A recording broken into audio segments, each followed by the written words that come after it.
Kaulah segalanya. Karena salibmu ku hidup, karena salibmu ku menang. Engkau yang berkuasa, sanggup untuk melakukan mukjizat-Mu. Karena salibmu ku hidup, karena salibmu ku menang. Engkau yang berkuasa, sanggup untuk melakukan mukjizat-Mu di hidupku.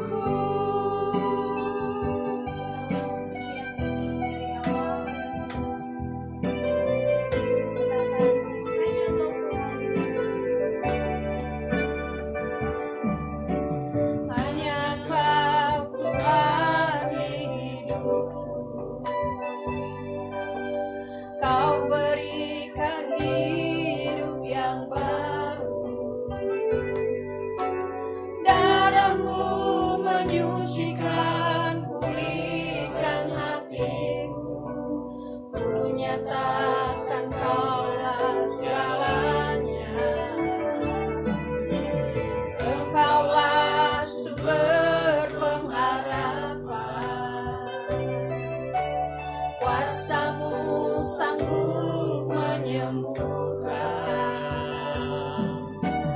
Jiwaku pun berserah hanya kepadamu. Yesus, Kaulah segalanya. Karena salibmu ku hidup, karena salibmu ku menang.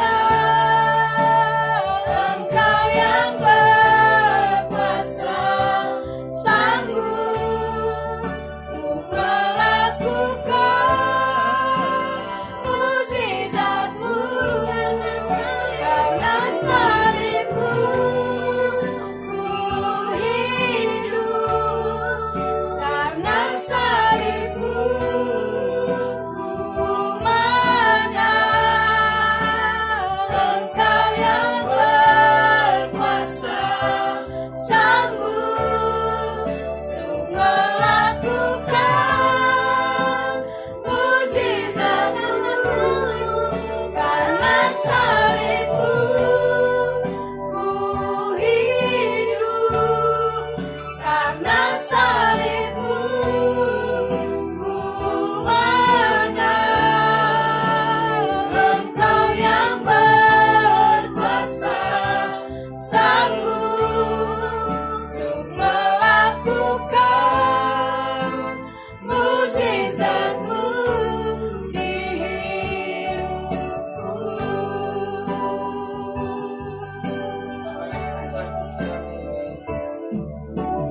Hanya Kau Tuhan di hidupku. Kau berikan hidup yang baru. Darah-Mu menyucikan, pulihkan hatiku. Ku nyatakan Kaulah segalanya. Engkaulah sumber pengharapan. Kuasa-Mu sanggup menyembuhkan. Jiwaku pun berserah hanya kepadamu. Yesus, Kaulah segalanya. Karena salibmu ku hidup, karena salibmu ku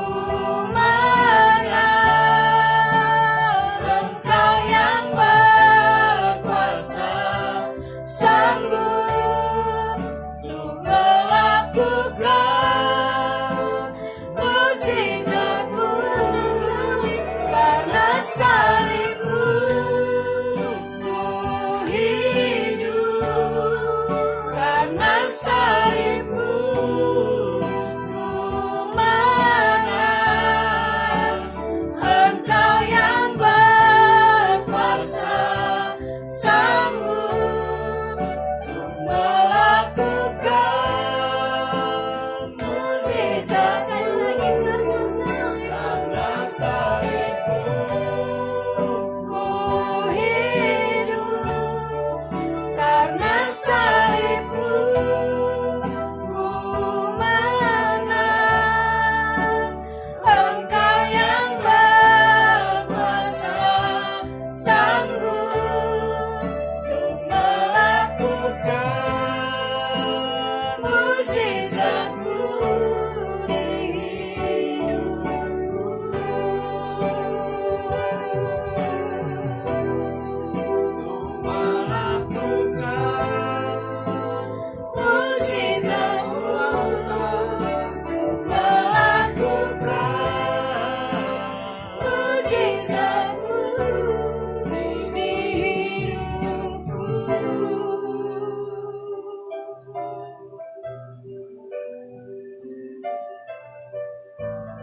Benar Tuhan Yesus,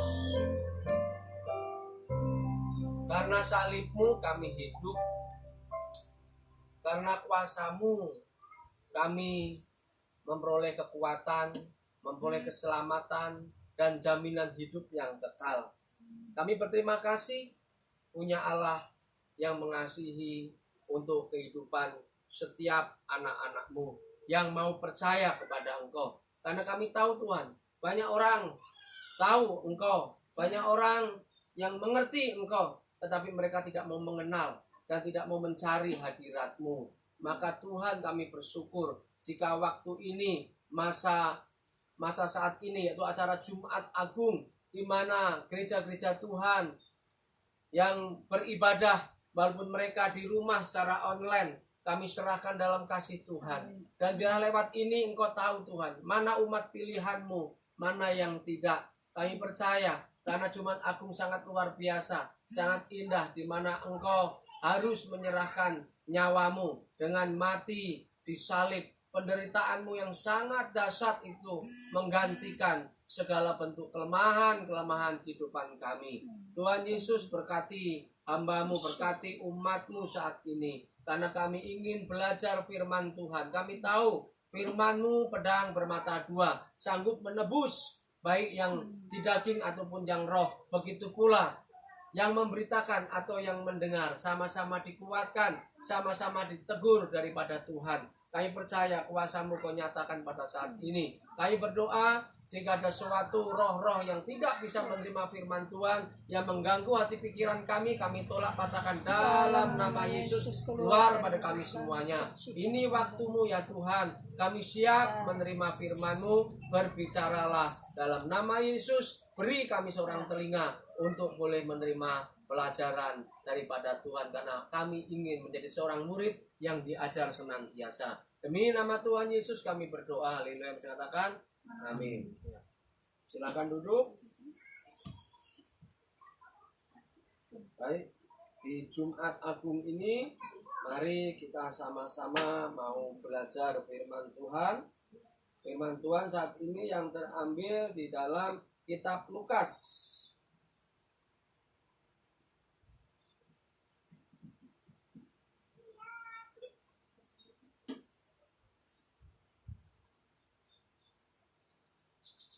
Ya, Lukas 23, 13, 25.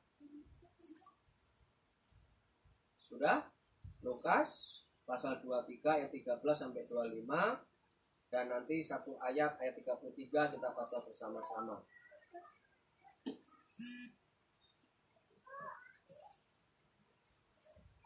Sudah dapat semua ya?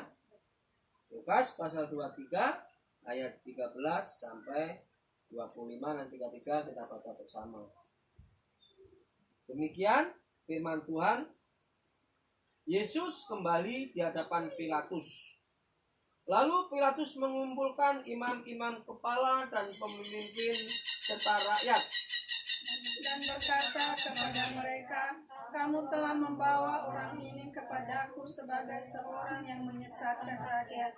Kamu lihat sendiri bahwa aku telah memeriksanya, dan dari kesalahan-kesalahan yang kamu tuduhkan kepadanya, tidak ada yang kudapati padanya."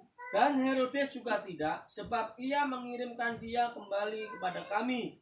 Sesungguhnya tidak ada suatu apapun yang dilakukannya yang sampai yang setimpal dengan hukuman mati. Jadi aku akan menghajar dia lalu melepaskannya. Sebab ia wajib melepaskannya seorang bagi mereka pada hari raya itu. Tetapi mereka berteriak bersama-sama, "Enyahkanlah dia, lepaskanlah Barabas bagi kami." Barabas ini dimasukkan ke dalam penjara berhubung dengan suatu pemberontakan yang telah terjadi di dalam kota dan karena pembunuhan. Sekali lagi Pilatus berbicara dengan suara keras kepada mereka, karena ia ingin melepaskan Yesus. Tetapi mereka berteriak membalasnya, katanya, "Salibkan dia, salibkanlah dia." Kata Pilatus untuk ketiga kalinya kepada mereka, "Kejahatan apa yang sebenarnya telah dilakukan orang ini? Tidak ada suatu kesalahan pun yang kudapati padanya yang setimpal dengan hukuman mati. Jadi aku akan menghajar dia lalu melepaskannya." Tetapi dengan berteriak mereka mendesak dan menuntut supaya ia disalibkan, dan akhirnya mereka menang dengan teriakan mereka. Lalu Pilatus memutuskan supaya tuntutan mereka dikabulkan. Dan ia mendapatkan orang-orang dimasukkan ke dalam penjara, melepaskan orang yang dimasukkan ke dalam penjara karena pemberontakan dan pembunuhan itu sesuai dengan tuntutan mereka. Tapi Yesus diserahkannya kepada mereka untuk diperlakukan semaunya. 33 sama-sama. 2, 3. Ketika mereka belum dapat ya. 3.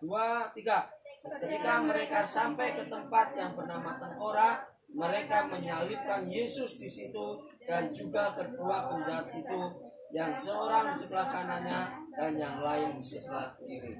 Demikian jauh pembacaan firman Tuhan. Berbahagia yang membaca, merenungkan serta melakukan firman Tuhan.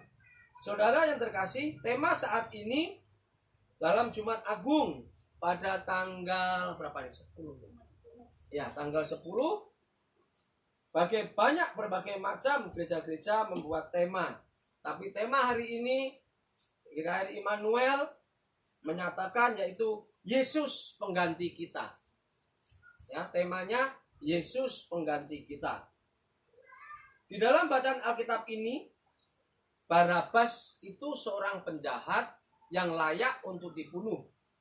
Barabas, dia sudah melakukan pembunuhan, perampokan, bahkan pemberontakan. Karena waktu itu Romawi itu adalah musuh dari orang-orang Yahudi. Dan Barabas termasuk di sini. Kalau mau kembali ke sejarah pun, lihat kata Yudas Iskariot pun itu pun juga termasuk. Dia adalah pemberontak. Nah, saudara yang kasih dalam Tuhan, di sini dalam tradisi orang Yahudi, ketika mau masuk mendekati Paskah, acara-acara perayaan begitu, itu ada seorang hukuman yang harus dilepaskan. Kalau dalam ajaran kita biasanya pada tanggal 17 Agustus di negara Indonesia pasti ada narapidana yang dilepaskan. Nah, tetapi di sini orang Yahudi berusaha menghakimi Yesus dari tadi malam ketika ditangkap sampai dihajar, dibawa ke Herodes, kembali ke Pilatus. Itu semua tidak ke Pilatus. Ia tidak menemukan kesalahan. Yesus tidak ditemukan kesalahannya. Yesus tidak ditemukan pelanggarannya. Tetapi karena kebencian orang-orang Yahudi, khususnya ahli-ahli Taurat, di mana mereka tersisih oleh ajaran Yesus, karena pengikut Yesus lebih banyak, sehingga Yesus mau nggak mau harus dihukum mati. Dan Barabas harus dilepaskan. Jadi kalau kita mau kembali ke baca ayat itu tadi, dikatakan Pilatus ya, yang terus ngomong, bahkan kamu tuduhan ini di ayat yang ke-14 berkata pada mereka, "Kamu telah membawa orang ini kepadaku sebagai orang yang menyesatkan rakyat. Kamu lihat sendiri bahwa aku telah memeriksanya dan kesalahan-kesalahannya kamu tuduhkan padanya tidak ada yang kudapati, dan Herodes juga tidak. Jadi sama, pelanggaran-pelanggaran kesalahan yang Yesus tuduhkan kepada ahli Taurat itu nggak ada. Pada orang Farisi yang dituduhkan pada Yesus nggak ditemukan. Nah, ini kenapa? Karena apa? Orang Yahudi itu merasa iri. Orang-orang ahli Taurat iri kepada kesuksesan daripada Tuhan Yesus. Nah, kematian Yesus yang terjadi pada saat itu bukan suatu kebetulan, tetapi ini merupakan penggenapan firman Tuhan, ya, rencana Allah yang agung yang akan diberikan bagi orang-orang yang mau percaya kepada Dia. Ingat, rencana agung yang diberikan Tuhan bagi orang-orang yang mau percaya. Hanya yang mau percaya. Kalau yang nggak mau percaya, ya sudah. Kalau nggak mau percaya, ya dia akan menolak Yesus. Dia akan menolak pengorbanannya. Nah, kita mau belajar di sini, saudara. Ya, kita mau belajar bahwa Yesus itu dikatakan di sini Yesus pengganti kita. Coba kita buka dulu dalam Roma pasal 5 ayat 8.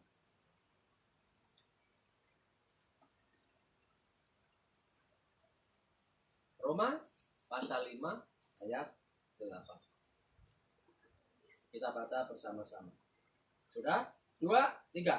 Akan tetapi Allah menunjukkan kasih-Nya kepada kita oleh karena telah mati untuk kita ketika kita masih berdosa. Ya, ketika Yesus mati untuk kita, kita siapa?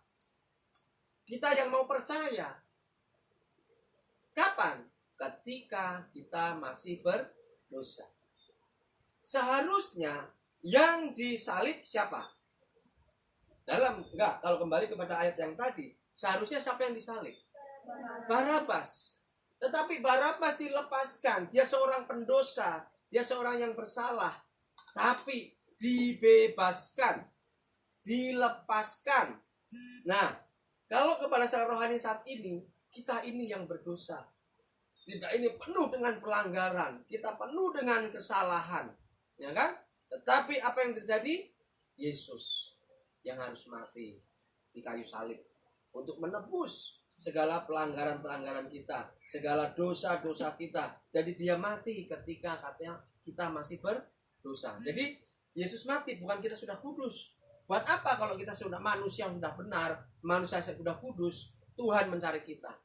Jadi bedanya agama lain, manusia yang berusaha mencari Allah. Jadi ingat ya, ajaran selain Kristen yaitu manusia mencari Allah. Tetapi kalau kekristenan, Allah yang cari manusia. Dari surga dia turun ke dunia. Untuk apa? Menebus dosa kita. Menyelamatkan segala kesalahan-kesalahan kita. Sehingga apa? Yang harusnya kita neraka, tetapi surga yang kita punya. Jadi dia sebagai pengganti. Nah, kita mau belajar, saudara. Ia adalah pengganti yang Allah siapkan. Yang pertama, Allah memberikan anaknya sebagai pengganti karena ia mengasihi kita. Ya. Jadi yang pertama, kenapa Yesus menjadi pengganti hidup kita? Karena dia mengasihi kita. Coba tanya di sini, mau nggak kamu mengasihi saya? Tanya dulu, kamu mau nggak mengasihi saya? Mau nggak? Kalau kamu mengasihi, mau nggak kau berkorban untuk saya? Mikir 2 kali udah kamu berkorban. Mengasihi gampang. Kadang kamu mengasihi, oh bisa, aku mengasihi kamu. Tapi ketika untuk berkorban, mikir 2 kali, bahkan 10 kali. Apalagi kayak Ibu Suci kemarin, ya, Tiara sakit sampai bingung nggak, Bu? Bingung kan? Kenapa? Kenapa bingung, Bu? Bingung obatnya. Iya, bingung. Kenapa Ibu bingung? Takut kena corona.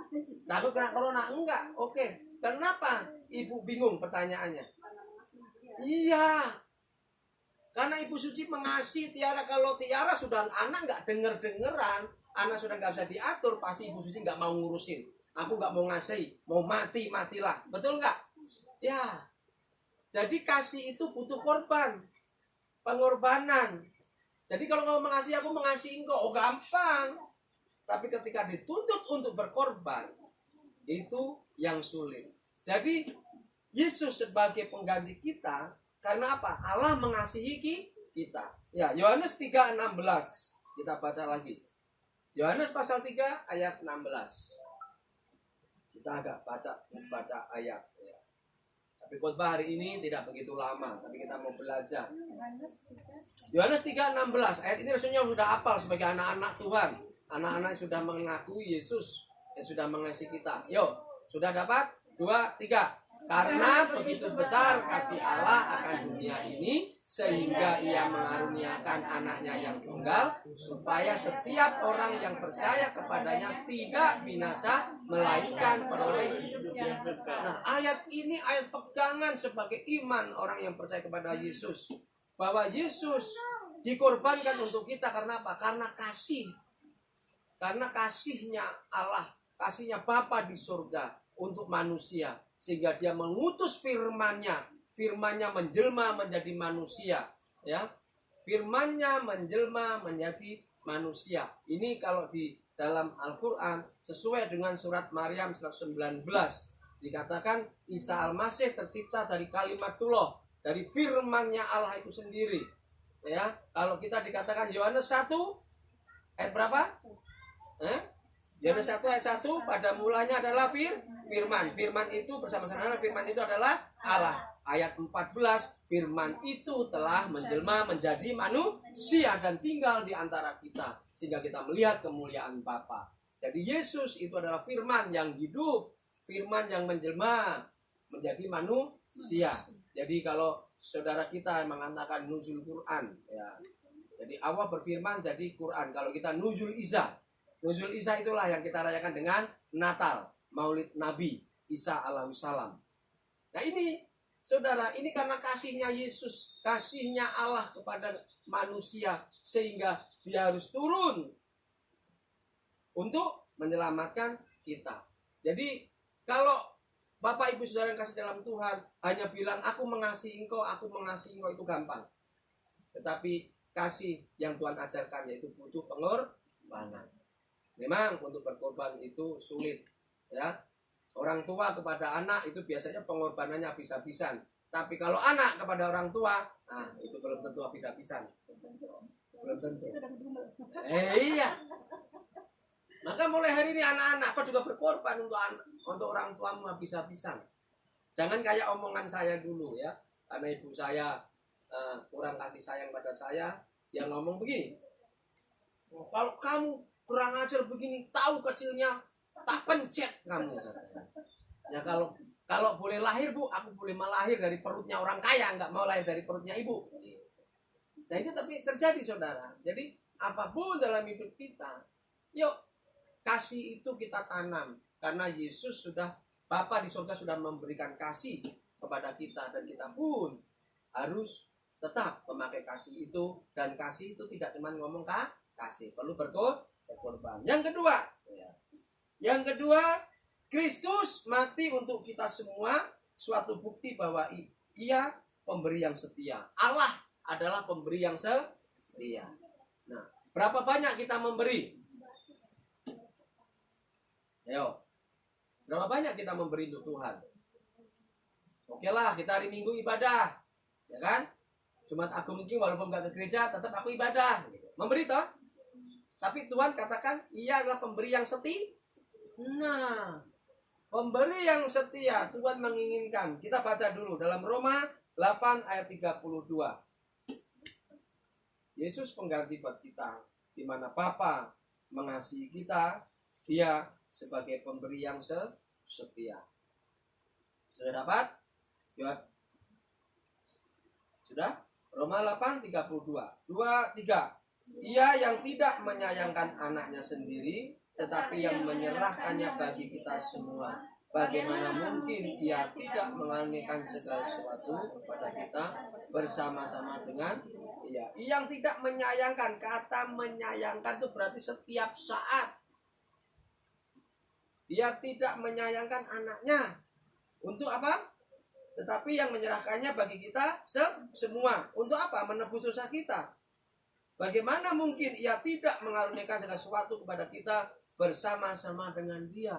Yesus pun diberikan untuk kita, untuk menyelamatkan kita, menebus dosa kita. Nah, terus apa yang kurang dari hidup kita? Ekonomi?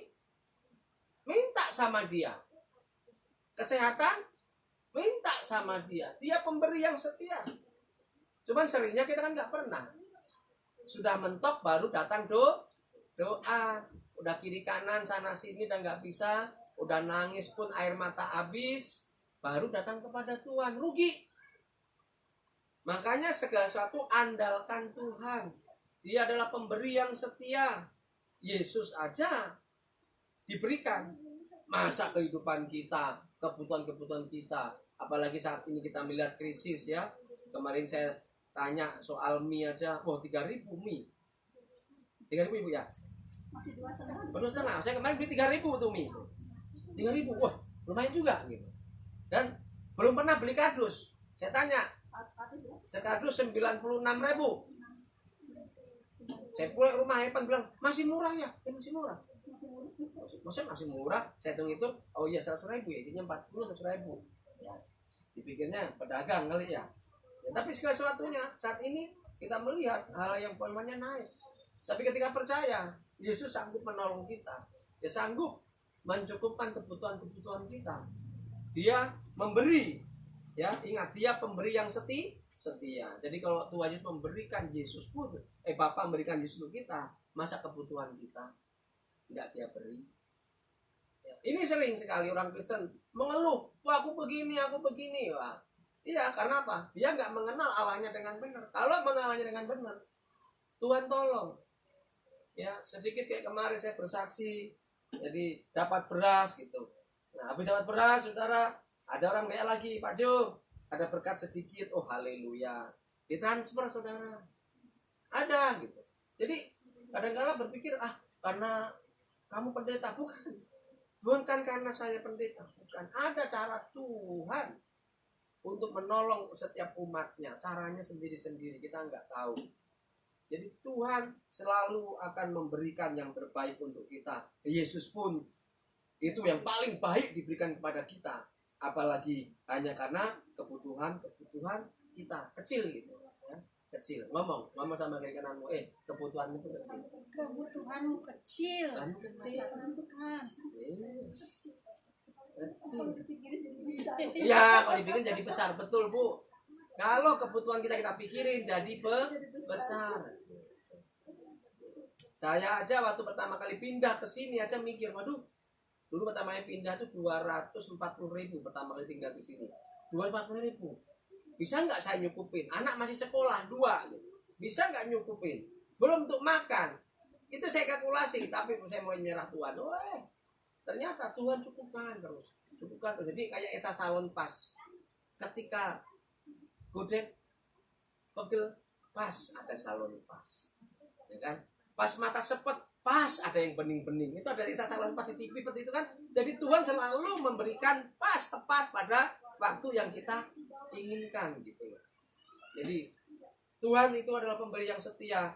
Masa kebutuhan-kebutuhan kita tidak Tuhan berikan, Yesus pun diberikan untuk kita. Amin. Yang ketiga, nah ini yang ia adalah pengganti dari dosa-dosa kita. Yesus menggantikan dosa kita. Ya, kita baca dulu ayatnya aja, biar enak nanti baru kita terangkan. 2 Korintus 5 ayat 21. 2 Korintus 5 ayat 21.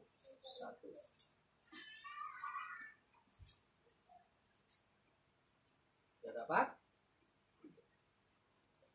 Yuk, sudah dapat, kita baca 2 Korintus 5 ayat 21. 2, 3. Dia tidak mengenal dosa, telah dibuatnya menjadi dosa karena kita, supaya kita dibenarkan oleh Allah. Iya. Jadi saudara, kita ini orang berdosa, tetapi dosanya ditanggungan kepada siapa? Sekarang tanya, di sini ada orang berdosa? Kembali ya. Dia yang telah Dia yang tidak mengenal dosa telah dibuatnya menjadi dosa karena saya. Kalau kita ganti karena saya. Supaya dalam dia, saya dibenarkan oleh. Saya tanya, saat ini ada nggak kita berdosa? Kalau dari ayat ini kita sudah dikuduskan oleh Tuhan. Kita sudah dibenarkan, kita disucikan. Buat apa Yesus mati untuk kita? Nah itu lebihnya. Kalau ajaran lain mereka berusaha mencari kebaikan, mencari kebenaran-kebenaran itu untuk pengampunan dosa. Tetapi kalau kita yang percaya kepada Yesus dalam ajaran Kristen, justru kita ditebus dulu, kita dikuduskan, kita disucikan, kita diampuni dosa-dosa kita, diampuni pelanggaran-pelanggaran kita. Ya. Baru kita berbuat benar. Itu bedanya. Jadi sampai kesalahan apapun dalam hidup kita, bahkan tadi saya nyari ayatnya, kita ditebus oleh Tuhan dari sejak semula. Berarti sejak awal Tuhan sudah tebus. Bahkan tadi Ibu Tabita apa ya tadi yang siapa? Esafro ya. Kita ditebus dari dulu, sekarang dan sampai selama-lamanya. Tuhan menebus dosa kita selama-lamanya. Masalahnya kita datang nggak kepada Tuhan, itu loh. Kalau kita terus datang kepada Tuhan, maka Dia terus menguduskan kita. Dia menyucikan kita, membaru kita. Sehingga apa? Kita didapatinya sempurna. Kita dapati benar. Benar kita belum sesuai dengan benar Allah. Tetapi Tuhan melihat kebenaran kita. Karena apa? Karena Yesus. Ya, karena Yesus melihat kebenaran kita. Jadi saat ini, kalau dari ayat ini, kita orang berdosa atau orang benar? Orang yang dibenarkan. Yuk kita baca lagi deh biar jelas, biar masuk, biar ngerti. Ayo kita baca 2, 3. Dia yang tidak mengenal dosa telah dibuatnya menjadi dosa karena kita, supaya dalam kita dibenarkan oleh Allah. Kita ganti kata kita dengan nama kita masing-masing. Biar kita lebih ngerti lagi. Yuk 2, 3. Dia yang tidak mengenal dosa telah dibuatnya menjadi dosa karena Yohanes, supaya dalam dia Yohanes dibenarkan oleh Allah. Ayat ini jelas. Sangat berbahagia kita yang najis, yang kotor dibenarkan. Salam dulu bagi kiri kanan. Yuk, aku jadi orang benar. Aku jadi orang benar. Mas Epan ngumpet di belakang dia. Tidak ada salaman. Saudara, jelas ini. Jadi nggak perlu kita takut neraka. Yesus sudah menggantikan untuk kita. Dosa itu neraka tempatnya. Tapi Yesus menggantikan kita sehingga kita memiliki surga itu. Yaitu kita yang percaya kepada Yesus. Yang ke berapa nih? 1, 2, 3, 4. Yang keempat, Ia menjadi dosa ganti kita, yaitu segala dosa apa saja yang kita lakukan dan berbuat. Nah, ini dia tadi saya ngomongkan tadi. Ya. 1 Yohanes 2 ayat 2. Yuk.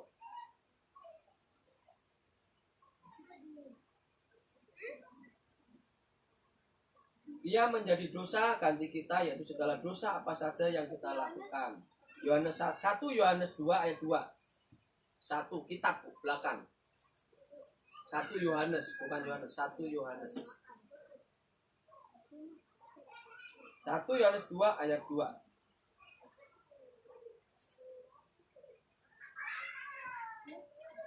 Yo, baca 2. Sudah dapat belum? Bu Suci? Yo. Ya, 2, 3. Dan Ia adalah pendamaian untuk segala dosa kita, dan bukan untuk dosa kita saja, tetapi juga untuk dosa seluruh. Apa enggak dasar? Yesus menggantikan segala pelanggaran-pelanggaran, dosa-dosa saya, dosa Anda, dan dosa seisi dunia ini. Cuman masalahnya orang di dunia ini sulit untuk menerima Yesus. Nah, jadi kita bersyukur kalau kita sebagai orang-orang pilihannya yang masih bisa mengenal Yesus sebagai Allah yang hidup. Dia menebus dosa-dosa pelanggaran kita di kayu salib, seperti peristiwa yang kita baca tadi. Jadi Barabas dilepaskan, tapi Yesus yang disalib. Barabas yang harusnya mati, tapi Yesus yang harusnya mati. Nah, begitu pula dosa-dosa kita orang berdosa, harusnya kita mati, tapi kita dibebaskan oleh Tuhan. Tidak pengganti bagi kita. Yang berikutnya, nah, Yesus itu enggak berdosa, saudara. Ya, Ia sendiri tidak pernah berbuat dosa, tetapi dosanya tanggung kepada kita. Untuk kaum pria batas nggak usah pria wanita. 1 Petrus 2 ayat 21 dan 22. 1 Petrus 2 ayat 21 sampai 22.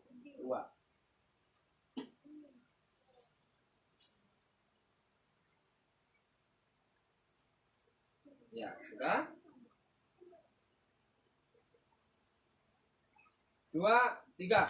Sebab untuk itulah kamu dipanggil. Ingat lagi. Sebab untuk itu kamu dipanggil. Ya, 2, 3. Karena Kristus pun telah menderita untuk kamu dan telah meninggalkan teladan bagi kamu supaya kamu mengikuti jejaknya. Ia tidak berbuat dosa dan tipu tidak ada dalam mulutnya. Ditambah dengan Ibrani, saya bacakan Ibrani pasal 4, 15. Sebab imam besar yang kita punya bukanlah imam besar yang tidak dapat turut merasakan kelemahan-kelemahan kita. Sebaliknya, sama dengan kita, ia telah dicobai hanya tidak berbuat dosa. Yesus tidak berdosa. Manusia di dunia semua berdosa. Hanya Yesus yang tidak pernah berbuat dosa. Sehingga apa? Dosa-dosa itu ditanggungkan kepada dia, maaf. Dosa-dosa kita, dosa-dosa seluruh dunia ditangguhkan kepada dia. Lewat apa? Kematian. Iya, lewat kematian. Sebelum matinya, yaitu lewat penderitaannya, lewat aniaya, lewat kesengsaraannya. Bahkan tadi ya sudah ada Yesus berapa tahun umurnya? 30 tahun. Nah, ayo baca tadi di grup WA, coba ya bacakan ya, yang keras ya. 33 tahun dia menyiapkan Kurang keras, kurang kencang, ayo. 33 tahun dia menyiapkan diri untuk korban bagi dunia. 3 tahun dia menyampaikan berita sukacita. 30 keping perak dia dikhianati. 3 kilometer dia memikul salib. 3 jam dia tergantung di kayu salib. 3 paku tertancap di kaki dan tangannya. Lebih dari 3 liter darahnya tercurah bagimu. 3 hari dia di dalam 2 kuburan. Dan 3 kata yang mau dia sampaikan, aku mengasihi kamu. Asad. Jadi kata 3 ini sangat luar biasa. Semuanya mengandung makna yang sangat luar biasa, di mana Tuhan sanggup melakukan. Bahkan dia berapa jam? 3 jam tergantung di kayu. Siapa yang sanggup? Ya, 3 jam digantung salib, tangannya dipaku, kakinya dipaku. Dan berapa menurut anak-anak Tuhan yang sudah pernah bertemu dengan Yesus, dia melihat telapak tangannya itu ada lubang paku. Itu jelas bukan bohong. Itu nyata. Yesus melakukan itu. Dia tidak berdosa, tetapi dijadikan dosa karena kita.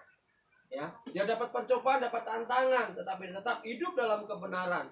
Nah, saat ini kita sebagai pengikutnya, yuk kita mau belajar. Disuruh ngikut ya. Sebab untuk itulah kamu dipanggil, karena kita pun telah menderita untuk Kristus pun telah menderita untuk kamu dan telah meninggalkan teladan bagimu supaya kamu mengikuti jejaknya. Jadi kata Kristen sebenarnya itu enak atau enggak, saudara? Ayo Bu Suci, saya tanya dulu, kata Kristen itu enak atau enggak? Ya? Tiara kali, Tiara kan sudah pelayanan. Kata Kristen itu enak atau enggak? Untuk dunia? Untuk diri sendiri? Enggak enak juga. Kata Kristen itu pengikut Kristus. Nah, kata Kristen itu di Antioquia pertama kali itu hinaan, ledekan, penghujatan. Sudah enggak enak kan? Nah, terus Yesus ngomong, jika kamu ikut aku, pikulah salibnya siapa? Salib sendiri atau salib Yesus? Jangan salib Yesus, enggak kampung kita. Salib sendiri kita pikul. Salibmu apa? Banyak. Nah, itulah yang harus kita selesaikan. Karena apa? Orang yang di dalam Tuhan itu akan mendapat tantangan setiap saat, ya. Setiap saat. Karena apa? Orang yang di luar Tuhan gampang kok. Minum boleh enggak? Minum anggur, alkohol yang memabukkan? Tapi di luar Tuhan? Boleh. Makanya saya pernah ngomong, orang dunia ngerokok. Orang Kristen ngerokok. Tanya dulu. Orang dunia ngerokok, orang yang ngerokok, apa bedanya? Sama, nggak ada bedanya. Orang dunia mabuk, orang Kristen mabuk, apa bedanya? Orang dunia maki, orang Kristen maki juga, apa bedanya? Ini yang terjadi, ikutilah teladannya. Yesus sepatah kata pun dia nggak keluar ketika dicambuk, dihajar, apapun. Dia tidak mengeluarkan kata-katanya. Kita ikut teladannya. Wow, ngeri ya. Berat. Bahkan kalau kita baca renungan tadi malam kan, kita sudah tangkap. Kau sangka aku tidak bisa panggil malaikat, ya kan? Bisa, tapi dia tidak mau pergunakan itu. Dia nggak mau pergunakan itu. Dia mau memakai kemanusiaannya. Dalam kemanusiaannya pun dia belajar untuk tetap tidak berdosa. Bahkan ditanya, apakah engkau anak Allah? Engkau sendiri yang mengatakan. Dia nggak ngomong, ya aku anak. Enggak, engkau sendiri yang mengatakan. Yesus cuma mengembalikan dalam kehidupan dunia ini. Nah, kita juga sama sebenarnya. Masalah, problem, keangkuhan hidup kita, perdagingan kita. Ketika kita kembalikan, kita melihat Yesus sebagai patron, Yesus sebagai teladan kita. Kita sanggup untuk melakukannya. Makanya kalau kita sebagai anak-anak Tuhan yang tidak bisa mengikuti teladan Kristus karena dia sudah memberi contoh bagi kita, karena dia sendiri tidak pernah berbuat dosa tapi dijadikan dosa karena kita pun mulai hari ini belajar. Emang untuk melepas dari dosa hidup manusia itu susah karena genetik kita sudah berdosa. Kalau kita mau menyalahkan, nyalakan siapa? Ayo. Adam sama Hawa. Adam sama Hawa. Adam dan Hawa. Kenapa Adam dan Hawa disalahkan? Dia yang membawa dosa. Iya, Adam Hawa lah yang membawa dosa yang pertama kali. Tapi di antara dua manusia ini yang paling pertama kali berbuat dosa siapa? Hawa. Enggak. Ular. Enggak. Iblis. Enggak. Adam yang berdosa. Loh, kok Adam? Tuhan berfirman pada Adam, apa ngomongnya? Adam, jangan makan. Jangan makan pohon ini. Ya, pohon apa itu? Pengetahuan yang baik dan yang buruk. Kalau kamu makan, kamu mati. Betul? Yang dapat perintah siapa? Adam. Adam sampaikan kepada Hawa? Sampaikan. Adam sampai pada Hawa. Ketika ular datang, apa ngomongnya ular? Bukan. Itu perkataan yang pertama. Semua pohon di taman ini tidak boleh kamu makan, diputar balik. Kerjaan iblis memutar balik keadaan. Padahal kan Tuhan ngomong semua pohon ini boleh dimakan. Asal pengetahuan yang baik dan yang buruk jangan dimakan. Tapi kata setan, kata iblis melalui ular itu, ya kan? Apa ngomongnya? Semua pohon di taman ini tidak kan? Boleh kau makan? Hawa nyaut. Boleh, tapi pohon ini yang tidak boleh dimakan. Tambahin lagi, apalagi kami sentuh. Oh kan? Itulah wanita banyak ngomong kan? Nambahin omongan. Tetapi kenapa Adam yang salah? Hawa melihat pohon itu menarik hati, itu dipetik dan dimakan. Saya tanya, Adam ada di mana dia? Apa dia sedang main sama monyet? Atau dia sedang gelantungan di pohon? Atau bersama dengan Hawa di sampingnya? Baca ayatnya. Dia ada bersampingnya. Itulah laki-laki seringnya enggak bertanggung jawab. Masa bodoh, ada biarin aja loh. Karena dari kemasa bodohan Adam ini loh, sehingga Hawa jatuh. Seharusnya kalau Adam tahu, jangan, nggak boleh ibu kau makan. Berapa kali seorang pria itu begitu, masa bodoh, cuek. Untuk belajar itu pun juga sulit, karena itu sudah gen dari sononya. Wanita banyak ngomong juga sudah gen dari Hawa tadi, sudah nambah-nambahin, makanya wanita pun sampai sekarang juga banyak ngomong. Nah, kalau laki-laki banyak ngomong, itu berbahaya. Ya, berbahaya. Laki-laki banyak ngomong berbahaya, karena sudah melanggar kodrat. Ya.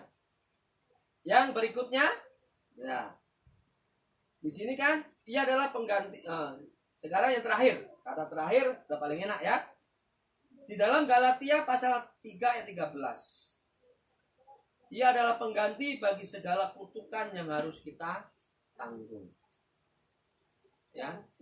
Galatia pasal 3 ayat 13.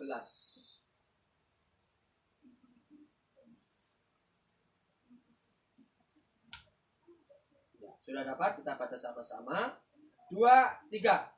Kristus telah menebus kita dari kutuk hukum Taurat dengan jalan menjadi kutuk karena kita. Sebab ada tertulis, terkutuklah orang yang digantung pada kayu salib. Kita ini termasuk orang-orang terkutuk. Kalau dalam bahasa yang lama, kita ini layak dilaknatullah. Kita layak dibinasakan. Karena kata terkutuk, orang terkutuk itu dibunuh, dimatikan, dibinasakan. Tetapi Yesus di sini, Kristus telah menebus kita dari kutuk hukum Taurat dengan jalan menjadi kutuk. Jadi segala kutuk-kutuk hidup kita, kutuk nenek moyang dari Adam Hawa, dari keturunan ke-7 kita, dari cicit buyut apa nggak tahu lah namanya, sampai ke hidup kita, Tuhan lepaskan lewat Dia tergantung di kayu salib. Ya, terkutuklah orang yang digantung pada kayu salib, jelas. Karena tradisi orang Romawi, penjahat besar itu matinya harus disalib. Nah, Yesus pun dijadikan kelompok penjahat besar. Sehingga apa? Yesus dikatakan terkutuk. Kutukan itu ditimbangkan kepada Yesus yang harusnya kita terima. Seharusnya kita neraka tempatnya. Kutuk, kalau orang dikutuk itu dapat berkat nggak sih kira-kira ya? Enggak. Seharusnya kita tidak dapat berkat, kita tidak diberkati. Tapi karena Yesus menggantikan kita menjadi kutuk, sehingga apa? Kita diberkati, kita dikuduskan, kita dibenarkan. Nah, kita mau belajar dari kata kutuk ini, kata menebus ya. Kita menebus. Banyak saya pernah ditanya sama orang, kok dosamu ditebus kayak kamu gadean saja? Saya pernah ditanya sama orang tidak kenal Tuhan. Kok dosa saya ditebus sama Tuhan? Kayak kamu digadekan? Ya. Saya ini gadean. Saya digadekan oleh dosa. Tetapi Yesus menebus saya. Dia tebus saya, dosa-dosa saya, kutuk saya, pelanggaran saya, dosa masa lalu nenek moyang saya ditebus oleh Tuhan. Nah, kalau kita menggadekan barang ke penggadean, bagaimana cara barang itu kembali? Kita tebus. Dengan sesuai atau ada bunganya ya kita bayar bunganya, ditebus. Yesus menebus kita. Bahkan bunga-bunganya kepada iblis pun diberikan semuanya. Supaya apa? Orang yang percaya diselamatkan. Ya, kata menebus ini kita mau belajar sedikit agak-agak ke bahasa aslinya. Kata menebus itu dari kutukan dalam ini dalam bahasa Grekanya ada 3 kata. Kata yang pertama yaitu agareso. Apa? Agareso. Ya, agak-agak kayak bahasa Nias ya, agareso. Ya. Yang artinya membeli di pasar tempat penjualan budak atau hamba. Jadi orang zaman dulu budak itu di pasar dijual untuk dibeli. Sebelum ada orang beli, budak itu tetap ada di kandang. Jadi budak di kandang, lo kok ketawa, bener di kandang ini tuh lihat tradisi Roma, budak itu dimasukin dalam kandang, di kerangkeng berdiri semuanya. Minta apa? Belilah saya Tuhan, Tuhan belilah saya supaya apa? Supaya dia tidak tersiksa. Nah, kalau ada yang membeli, disitulah dia memperoleh kemenangan, ditebus sehingga dia dibeli sama Tuhan itu. Coba kita baca dulu 1 Korintus pasal 6 ayat 20. Agareso yang artinya membeli di pasar tempat penjual budak atau hamba. 1 Korintus pasal 6 ayat 20.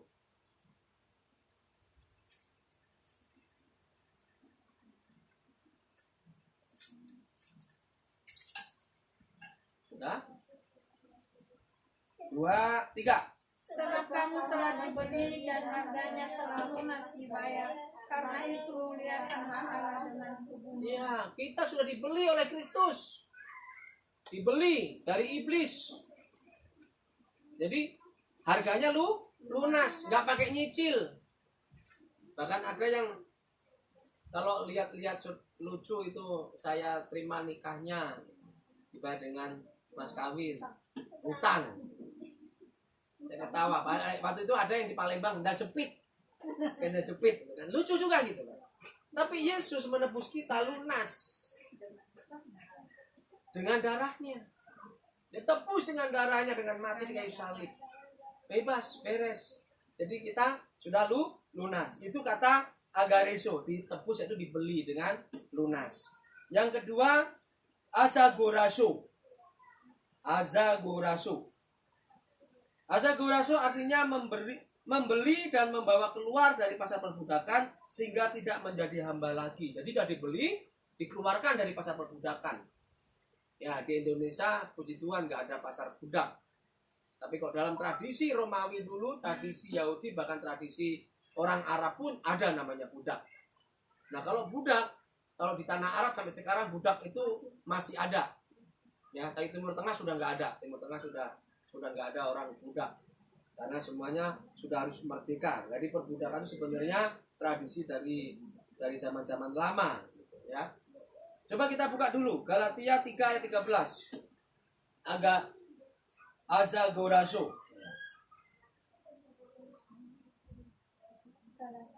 Yo, Galatia pasal 3 ayat 13. Udah? 2, 3. Yesus telah menebus kita dari kekufuran dalam jalan menjadi putih karena kita, sebab ada terkutuklah orang yang digantungkan Ya. Yesus. Budak ini dalam kata azagoraso ini suka-suka. Jadi nanti mau diapain suka-suka tuannya. Jadi kita dibebaskan, dilepaskan. Tapi bahkan lepaskan, ya tuannya akan memelihara dia. Kalau sampai sekarang maaf kata di Arab itu kan orang jadi pembantu pun dianggap budak. Jadi sampai terjadi hal yang lain lah, pelecehan apa semua terjadi itu ya sudah. Iya. Itu yang terjadi. Makanya kita sebagai anak Tuhan bersyukur Yesus melepaskan hidup kita. Dia menebus kita dari perbudakan. Ya. Kata yang ketiga dari kata menebus yaitu lutro. Lutro yang artinya kita telah dibayar lunas oleh olehnya sang budak boleh dibebaskan merdeka dari keadaan sebagai hamba. Saya belum menemukan ayatnya di dalam perjanjian lama. Jadi ada yang budak sudah berlama-lama, akhirnya apa? Kalau kamu mau bebas, tak bebaskan. Silakan kau keluar dari rumah ini. Tapi kalau kamu nggak mau, ya sudah. Nah, arti kata dibebaskan, lepas. Dilepaskan begitu saja sebagai hamba merdeka. Ya. Sekarang saya tanya, kita mau merdeka atau enggak? Ya. Kalau kita mau merdeka, jaga kemerdekaan itu. Jaga kemerdekaan itu. Isi kemerdekaan dengan kebenaran. Karena Yesus sudah memerdekakan kita sudah lepas dari ikatan kita berdosa, yuk kita pelihara dengan baik. Kita pelihara, kita jaga hidup kita, hati kita, pikiran kita, perkataan kita. Karena Yesus sudah menebus kita. Jadi, karena Yesus mati ganti kita, menebus dosa kita, dan mengangkat kita dari budak atau hamba, sehingga kita menjadi anak-anaknya. Ya, kita menjadi anak Allah. Ya, ayat yang terakhir, mari kita bangkit berdiri, kita baca bersama-sama dalam Yohanes 1 ayat 12. Yohanes 1 ayat 12 sebagai terakhir kita.